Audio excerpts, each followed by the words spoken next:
How did a young hotel assistant end up founding the world's most prestigious clothing brand?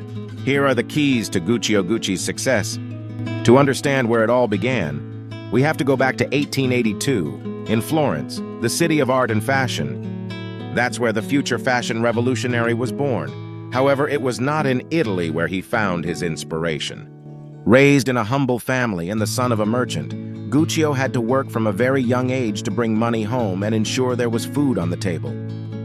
Nevertheless, this daring young man decided to change his life, and at 17, he embarked alone on an experience that would mark him forever. Despite his family's disapproval, Guccio made the bold decision to travel to Paris and London in search of experiences and inspiration for his life. During his stay in London, he worked as an assistant in a hotel. Although the experience was not as good as he had hoped, and he returned to his native Italy earlier than planned, he unknowingly learned something that would be crucial to his future success. When he returned to Florence, he started his own business dedicated to manufacturing equestrian products like saddles and saddlebags. But what he didn't expect was for this decision to be a complete failure. Automobiles began to gain popularity, and the demand for horse products plummeted, leaving Guccio without a job.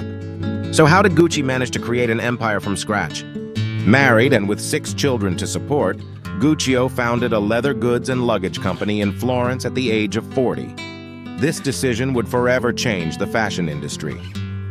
Here is where something fundamental that he observed during his time working in the London hotel comes into play: the suitcases. Yes, the design of the suitcases that Guccio Gucci so keenly noticed when customers entered the hotel. This was the exact moment where Gucci found the inspiration to create his own designs and make an impact on Italian society. He soon began incorporating other products such as shoes, gloves, and belts. Do you know what all his products had in common? The material. They were all made of leather.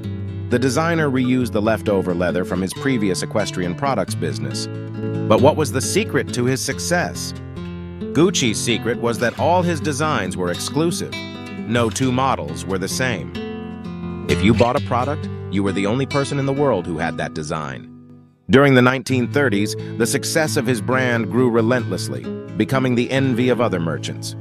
An impressive fact is that the wealthiest people in the world traveled from any country to visit the Gucci store in Florence and acquire its most exclusive products.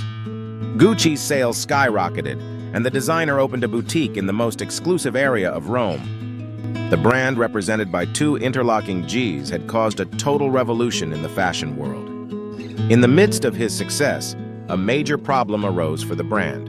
In 1940, World War II began, and the company couldn't bring leather from other countries. The essence of Gucci products was leather. Therefore, the designer had to resort to other materials such as linen and nylon. In 1953, an unexpected event occurred that would change the entire history. The renowned brand opened its first branch outside of Italy, specifically in the United States. A few months after the opening, Guccio Gucci passed away and couldn't enjoy the international success of the brand he had created. However, the 3 sons who remained leading the company took the Gucci name around the world, making it an international brand. Despite the international success, not everything was good after the founder's death. The 4 heirs entered into constant fights for leadership of the company and shares. During the 1990s, the family disputes were almost daily news in the international press. This situation not only affected the family but also the company. Sales began to fall, and the family business was in jeopardy. The solution adopted was to hire an external executive to the family to try to reverse the situation. But was it a good solution? In 1994, a new era began for the brand. Tom Ford was at the helm of the Italian company, and under his leadership, Gucci returned to being a fashion icon, dressing the most important people in the world and participating in the most influential fashion shows. Since then, many executives have contributed to the company's success up to today, where Marco Bizzarri is the CEO of the company. The brand that Guccio Gucci created never goes out of style, and surveys reveal that it is the favorite brand among young people born after the year 2000. This is undoubtedly one of the most inspiring stories in the fashion industry.